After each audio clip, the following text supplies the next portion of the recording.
General Vexthal stood on the bridge of his massive warship, the Dominion's Wrath. He was tall, covered in dark green scales, and had 4 arms that he kept folded behind his back.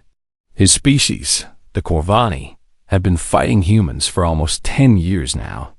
The war was slow, but the Corvani were winning. At least, that is what Vexthal believed. The general was looking at reports on his screen when Sub-Commander Drethanel walked onto the bridge. Drethanel was younger and eager to prove himself. He had a proud look on his face that made Vexthal curious. "General, I have wonderful news," Drethanel said. His voice was full of excitement. "Our raiding team attacked a human colony called New Haven. The mission was a complete success. We have captured 47 prisoners." Vexthal turned to face his officer. "Good work. What kind of prisoners? Soldiers? Scientists? Engineers?" "Even better, General." Drethanel was almost bouncing with pride. "We found a building filled with high-value targets. They were small and weak, gathered in one place with almost no guards. We took all of them without losing a single soldier." Something felt wrong to Vexthal. A cold feeling started to spread through his body. "Describe these prisoners to me. Tell me everything." "They are very small, General. Much smaller than the human soldiers we have fought before. They have high voices and seem to be physically weak. They were playing some kind of game when we arrived. Many of them cried during the trip back to our ship. This shows they are emotionally weak. We can use them to make the humans do what we want." Vexthal felt his heart stop for a moment. His scales turned pale. "Drethanel, tell me you did not capture human children." The sub-commander looked confused. "Children? Is that what they call their young ones?" "Yes, I suppose that is correct." "They will make perfect hostages, General. Human parents will do anything to protect their offspring. Every species is the same in this way." The general grabbed the edge of a control panel to keep himself standing. Every officer on the bridge turned to look at him. They had never seen their commander look so disturbed. "You took them from a school, didn't you?" Vexthal's voice was barely a whisper. "I do not know that word, but the building did seem to be some kind of learning place. There were colorful pictures on the walls and small chairs." "Why does this matter, General?" Vexthal made a sound of pure distress. It was a sound that Corvani only made when they knew death was coming. "Do you have any idea what you have done?" The general's voice was shaking. "Do you understand what you have brought upon us?" Drethanel took a step back. He had never seen the general like this. Vexthal was known for being calm in any situation. He had faced human battleships without showing fear, but now he looked terrified. "General, I do not understand.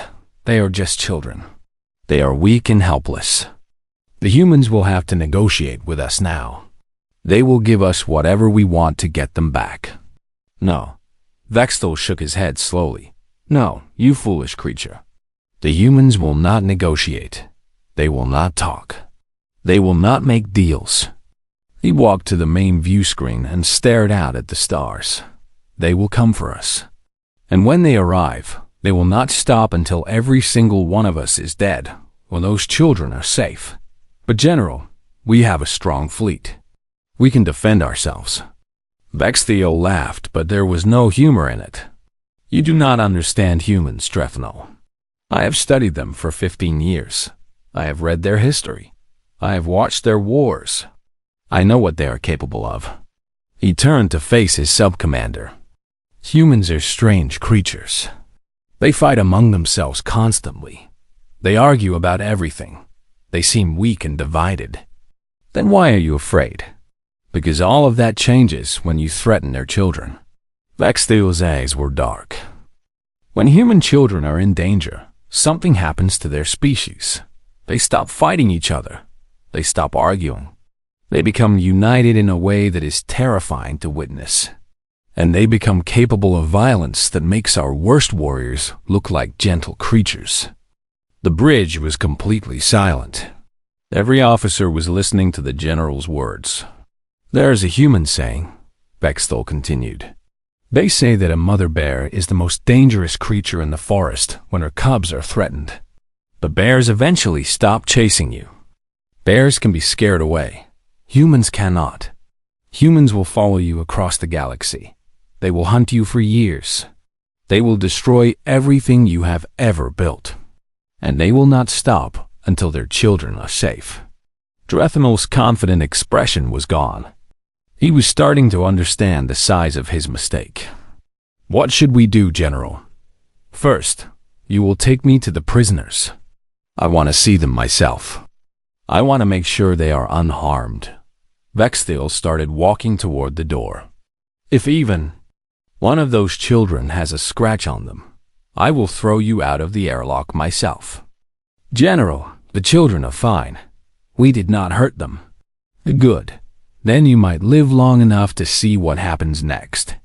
Vexthil stopped at the door and looked back at his bridge crew. "Send a message to the High Council. Tell them we have a situation that requires their immediate attention. And start preparing our defenses. The humans will be coming soon." "How soon, General?" Vexthil thought about everything he knew about humans. He thought about their ships, their determination, and their love for their young ones. "If I had to guess, I would say we have about 3 days. Maybe less. Human parents do not wait when their children are missing." He walked off the bridge, leaving his crew in stunned silence.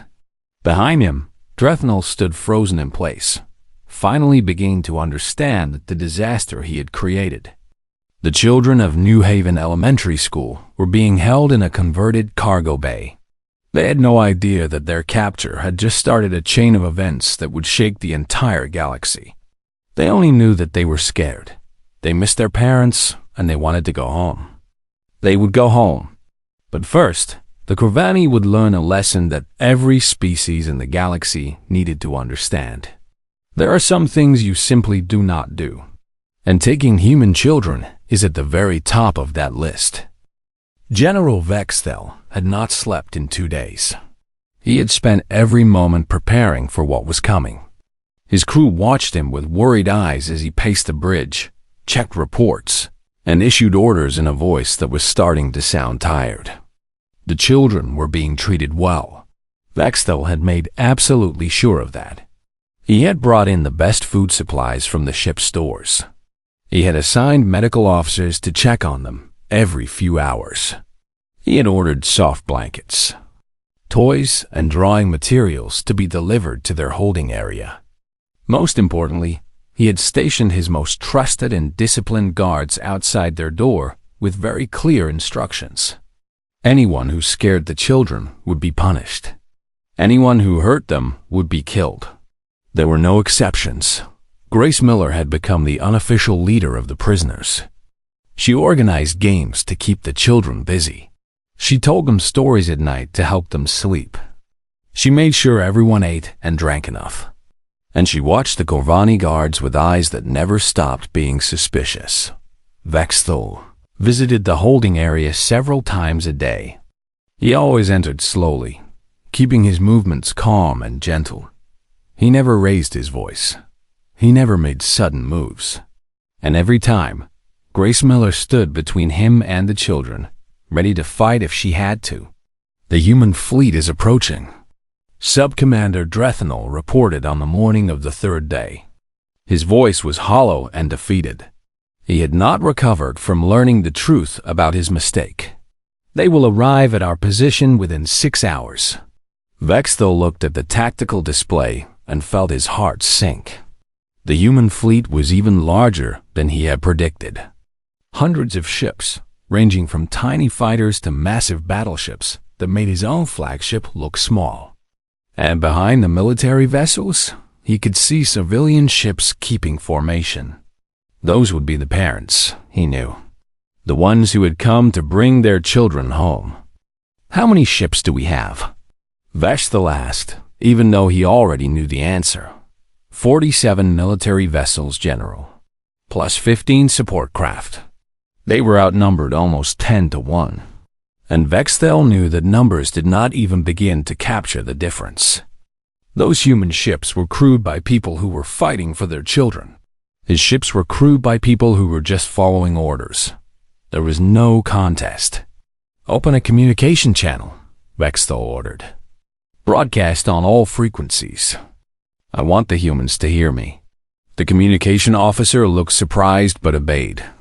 A few moments later, a signal confirmed that the message was being transmitted. "Attention, human fleet," Vexthel began. "This is General Vexthel of the Corvani Empire. I wish to discuss the peaceful return of your people. Please respond on this frequency." There was a long pause. Then a new face appeared on the view screen. It was an older human woman with gray hair and cold eyes. Vexthel recognized her from intelligence files. Admiral Patricia Dunn, the commander of human military forces in this sector. General Vexthel. Her voice was flat, showing no emotion at all. "I am Admiral Patricia Dunn. You have one chance to resolve this situation peacefully. I suggest you use it wisely. Admiral, I want you to understand something." Vexthel kept his voice calm and honest. "The capture of your children was not ordered by the Corvani High Command. It was the action of a single officer who did not understand what he was doing. The children have not been harmed. They have been well treated. I will believe that when I see proof." Vexthel nodded to his communication officer, who activated a second screen showing the holding area. The children were visible, sitting in groups while Grace Miller read them a story from a datapad she had been given. Several of the younger children waved at the camera, apparently understanding that someone was watching. Admiral Dunn's expression flickered for just a moment. Something in her eyes softened by a tiny amount. Then her face became hard again.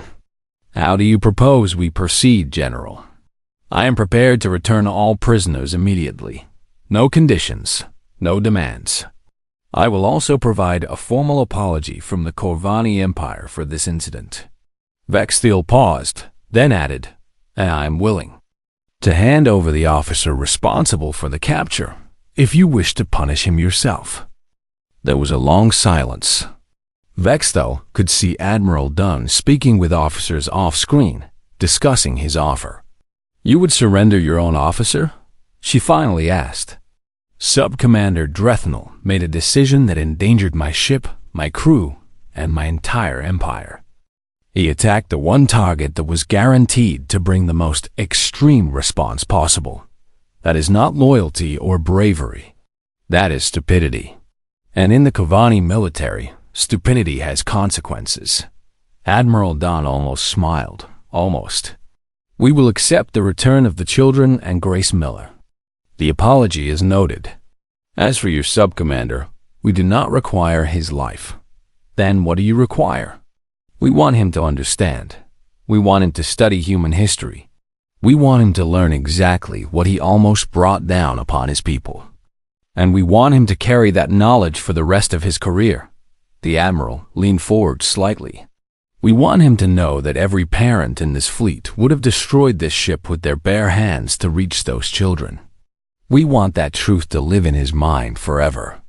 Vexthel considered this punishment. In some ways, it was worse than death. Drethnel would have to live with his mistake, knowing how close he had come to causing the destruction of everything he served.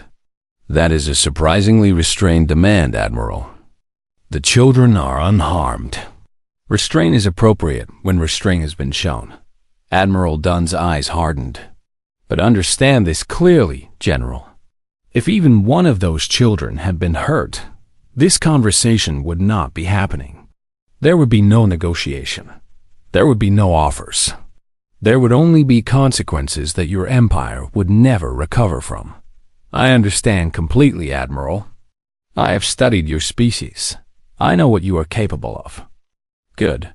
Then let us proceed with the exchange." The next few hours were tense but peaceful. Human shuttles docked with the Corvani ship. Grace Miller organized the children into groups, keeping them calm and orderly as they walked to the shuttle bay. Some of the younger ones were crying, but they were tears of relief, not fear. Vexthal watched them go from a distance. He did not approach. He did not want to scare them in their final moments aboard his ship. But as Grace Miller passed by, she stopped and looked at him. "You kept them safe," she said quietly. "You did not have to do that." "Yes," Vexthal replied. "I did." Grace studied him for a moment, then nodded once and continued walking. The last group of children followed her onto the shuttle, and the door closed behind them. Vexthal watched the shuttles depart through the viewport. Somewhere in that fleet, families were about to be reunited. Children were about to see their parents again. The crisis was over, but Vexthal knew that this day would not be forgotten. The Corvani had learned something important about humans, and that lesson would change everything. General Vexthal walked quickly through the metal hallways of his ship. His forearms were tense at his sides, and his scales had not returned to their normal color. Behind him, Sub-Commander Drethanel followed like a shadow, still confused about why his successful mission had turned into a disaster. They reached the cargo bay, where the human children were being held. Two Corvani guards stood outside the door, their weapons ready. They saluted when they saw the general. "Open the door," Vexthal ordered, "and lower your weapons. If I see anyone point a gun at these prisoners, I will have them executed." The guards looked surprised, but they obeyed. The heavy door slid open, and Vexthal stepped inside. The cargo bay had been cleared of its usual contents. Now it held 47 small humans, most of them sitting on blankets that someone had found for them. They ranged in age from about 5 to 11 years old, based on what Vexthal knew about human development. Many of them were huddled together in small groups. Some were crying quietly. Others just stared at the walls with blank expressions. One adult human woman was with them. She was moving between the groups of children, speaking softly and trying to comfort them.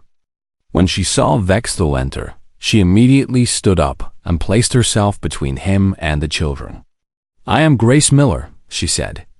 Her voice was steady, even though Vexthal could see her hands shaking slightly. "I am their teacher. Whatever you want, you deal with me. You leave these children alone." Vexthal studied her carefully. She was small compared to him, with brown hair and determined eyes. She had no weapons, no armor, nothing that could possibly hurt him. And yet she stood there, ready to fight if she had to. This, he thought to himself, this is why humans are dangerous. "I am General Vexthal," he said, keeping his voice calm and quiet. "I am not here to hurt anyone. I am here to make sure you are being treated properly." Grace did not move from her position. These children are scared. They miss their parents. They need to go home. I understand. Vexthal looked past her at the children. Many of them were watching him with wide, frightened eyes. A few of the braver ones were glaring at him with anger. "I am working on a solution, but I need to know if anyone has been hurt." "No one has been hurt yet," Grace said. "Your soldiers have been rough but not violent. The children need better food and water. Some of them need medicine. One boy has asthma and needs his inhaler." Vexthal turned to Drethanel. "Get the medical officer. Have him bring whatever human supplies we have. And improve the food rations immediately." "Yes, General." Drethanel hurried away, grateful for a reason to leave. Vexthal looked back at Grace. "I will make sure your needs are met. My soldiers will not harm any of you. Why should I believe you? Because harming you would be the stupidest thing I could possibly do." Vexthal let out a long breath. "Your capture was a mistake. A serious mistake. I am trying to fix it before things get worse." Something flickered in Grace's eyes. "You're scared of what's coming, aren't you?" The general did not answer. He did not need to. 3 hours later, Vexthal stood in the communication chamber of his ship. The holographic images of the 12 members of the Corvani High Council floated before him. their faces showing various degrees of annoyance at being summoned without warning. General Vexthil, said High Counselor Yenmara, the leader of the council.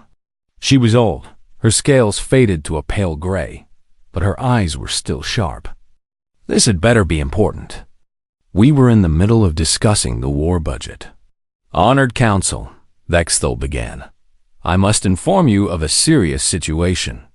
One of my officers has captured 47 human children from a colony world. There was a moment of silence. Then, Counselor Breakthus started laughing. He was a large male with a reputation for aggressive tactics. Children? This is your emergency? He shook his head in amusement. General, this is excellent news. Children make perfect hostages. The humans will surrender entire star systems to get them back. Your officer should be promoted, not reported. Several other council members nodded in agreement. Vexthil felt his heart sink. With great respect, Counselor, you do not understand humans as I do. He activated a display screen and began showing images from human history. Let me explain what happens when you threaten human children. He showed them ancient human wars where entire civilizations were destroyed because of attacks on families. He showed them the human Second World War, where the humans had built weapons capable of destroying whole cities because their civilian populations were being threatened. He showed them psychological studies that measured the human brain's response to threats against their young. This section of the human brain, Vexthil pointed at the display, is called the amygdala. When a human's child is threatened, this area becomes extremely active. It floods their body with chemicals that increase strength, reduce fear, and eliminate normal limits on violence. They call this response the protective instinct, but that term does not capture how powerful it truly is. High Counselor Yenmara leaned forward, her amusement gone. You are saying that humans become more dangerous when their children are at risk? I am saying that humans become a completely different species when their children are at risk. Vexthil changed the display to show human news footage from various conflicts. Look at these images. This is a human mother who lifted a vehicle off her trapped child. Humans are not supposed to be strong enough to do that. But when her child was in danger, her body found the strength. He showed more examples. Humans running into burning buildings to save children. Humans fighting off dangerous animals with their bare hands.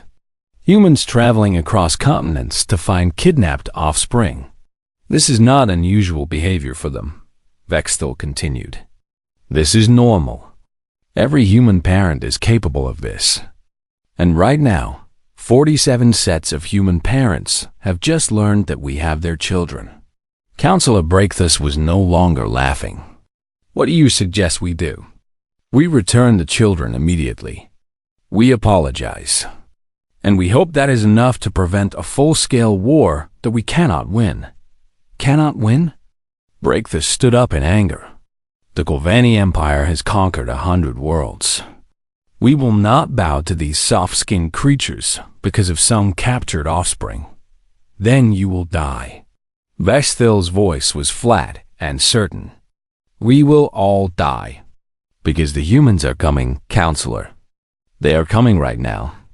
And they will not stop until those children are home safe or until every Golvani in this sector is floating dead in space. The council chamber fell silent. On the display screen, footage played of a human father who had single-handedly destroyed a criminal organization to rescue his daughter. He had no military training. He was just a parent who wanted his child back. 72 hours, Vexthil said quietly. That is how long we have before the human fleet arrives. I suggest we use that time wisely. The council members looked at each other with growing concern. For the first time since the war began, they were starting to understand that they might have made a terrible enemy even more terrible. On Earth, in the massive building that served as headquarters for the United Human Defense Coalition, Admiral Patricia Dunn was having a normal day. She was 63 years old, with gray hair that she kept short, and she had served in the military for over 40 years. She had seen 3 wars, lost friends and colleagues, and made decisions that affected millions of lives. Nothing surprised her anymore, or so she thought. Her aide, Lieutenant Kevin Park, knocked on her office door and entered without waiting for permission. His face was pale, and his hands were shaking as he held a data tablet. "Ma'am, we have a situation." His voice cracked on the last word. Admiral Dunn looked up from her paperwork. "What kind of situation?" "The Corvani raided New Haven Colony 6 hours ago."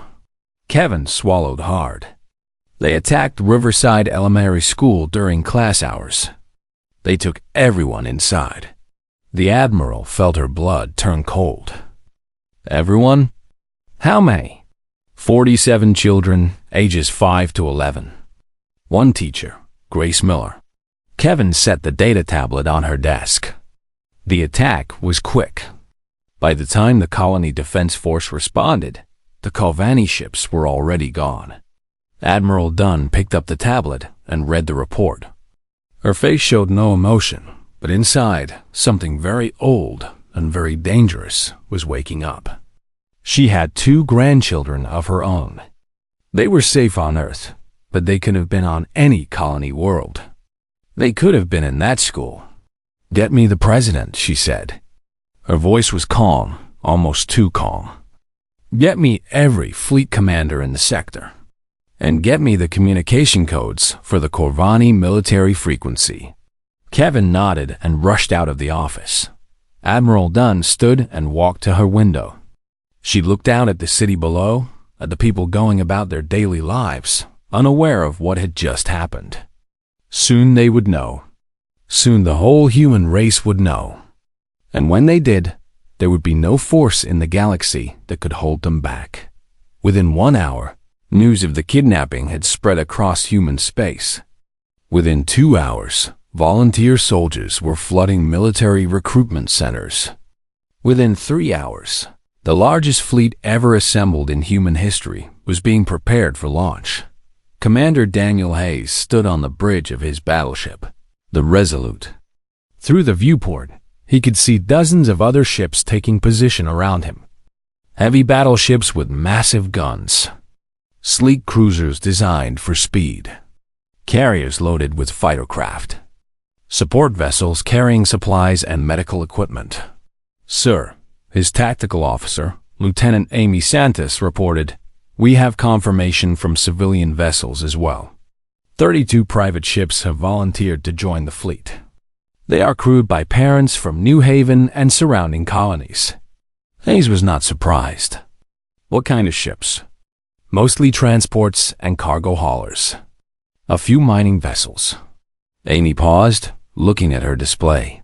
"One of the mining ships has a plasma drill rated for cutting through asteroids. The captain is asking if she can use it on the Corvani flagship." "What's her name?" "Linda Brooks, sir. She's the mother of 2 children who were taken." Hayes thought about this for a moment. "Tell her to stay in formation with the civilian vessels. But if the Corvani flagship tries to run, she has my permission to chase." Amy nodded and sent the message. The fleet continued to grow. Ships arrived from every human colony, from every military base, from every corner of human space. Some of them were old and barely functional. Some of them were cutting-edge warships fresh from the construction yards. It did not matter. They all had the same purpose. Admiral Dunn's voice came over the fleet-wide communication channel. Every ship, military and civilian, could hear her words. "This is Admiral Patricia Dunn of the United Human Defense Coalition. 47 of our children have been taken by the Corvani Empire. One of our teachers, Grace Miller, has been taken with them. As of this moment, the only mission that matters is bringing them home." Her voice was steady, professional, but everyone listening could hear the steel underneath. "We do not know the condition of the hostages. We do not know the intentions of the Corvani. What we do know is this: we are humans. And when someone takes our children, we do not negotiate. We do not wait. Will you not stop? Across the fleet, people listened in silence. Soldiers gripped their weapons tighter. Engineers checked their systems one more time. Parents stared at pictures of their missing children and made silent promises. The Corvani have made a mistake, Admiral Dunn continued. They have mistaken our kindness for weakness. They have mistaken our patience for fear. They are about to learn the difference. We are coming for our children. Whatever it takes. However long it takes. We are coming. The communication ended. For a moment, there was silence across the fleet. Then, one by one, the ships began to move. The human armada turned toward Corvani space and began its journey. Back on New Haven Colony, the families of the missing children gathered in the town square. They held pictures of their sons and daughters. They cried together. They prayed together. And they watched the sky as the fleet departed, carrying their hopes with it. Martha Collins, mother of 8-year-old Tommy, stood at the front of the crowd. Her husband, Richard, stood beside her, his arm around her shoulders. Tommy's picture showed a smiling boy with missing front teeth and messy brown hair. They'll bring him back, Richard said quietly. They'll bring all of them back. Martha nodded, but her eyes stayed fixed on the sky. I know they will. Because if they don't, I'll go get him myself. Richard did not argue. He knew she meant it.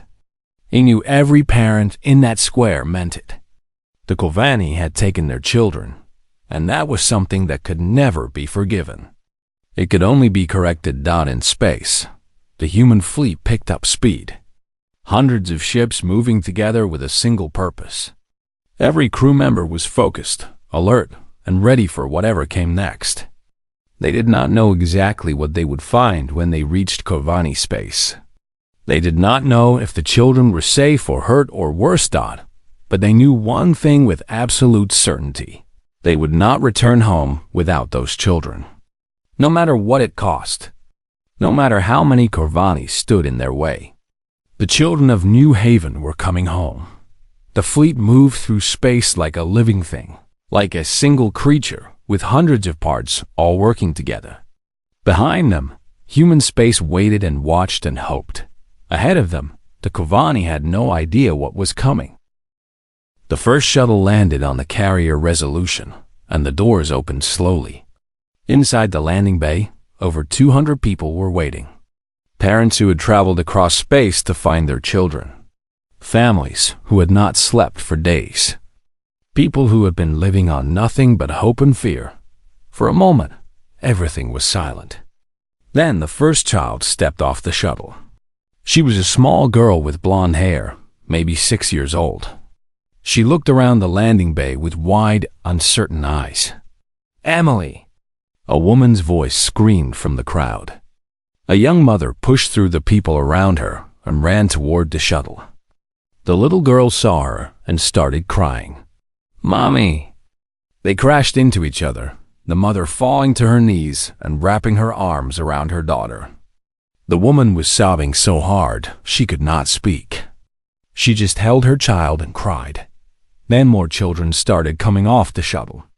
And the crowd of parents surged forward, calling names, searching faces, reaching for the ones they loved. The landing bay filled with the sound of crying and laughter and names, being shouted over and over again. Commander Daniel Hayes watched from the observation deck above the landing bay. Lieutenant Amy Santos stood beside him, tears running down her face without shame. My nephew is on the third shuttle, she said quietly. He is 6 years old. According to Grace Miller's report, he told the Corvani guards that his aunt was coming to beat them up. Hayes smiled slightly. Was he right? Absolutely. The reunions continued for hours. Each shuttle brought more children, more tears, more families being put back together. Medical teams checked everyone carefully, but Grace Miller had done her job well. The children were scared and tired, but none of them were hurt. Grace herself was one of the last to leave the shuttle.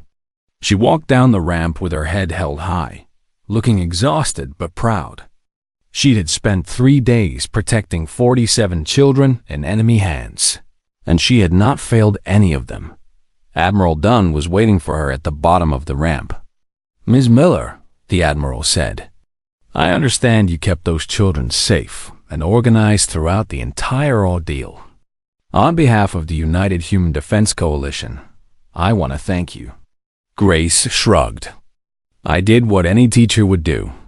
"No, you did what a hero would do." Admiral Dunn held out her hand. "There will be medals and awards and ceremonies when we return to Earth. But right now, I just wanted to shake your hand and say thank you personally." Grace looked at the Admiral's hand for a moment, then took it. "Just get me home, Admiral. I have papers to grade." 3 days later, the human fleet began its journey back to human space. The crisis was over. The children were safe. But the effects of what had happened would continue to spread across the galaxy. On the Corvani flagship, Sub-Commander Drethanel sat alone in his quarters. The walls were covered with screens showing human historical records. General Vexthel had ordered him to study, and so he studied. Day after day, he learned about humans and their protective instincts. He read about parents who had traveled across continents to find missing children. He read about mothers who had fought off wild animals with nothing but their hands.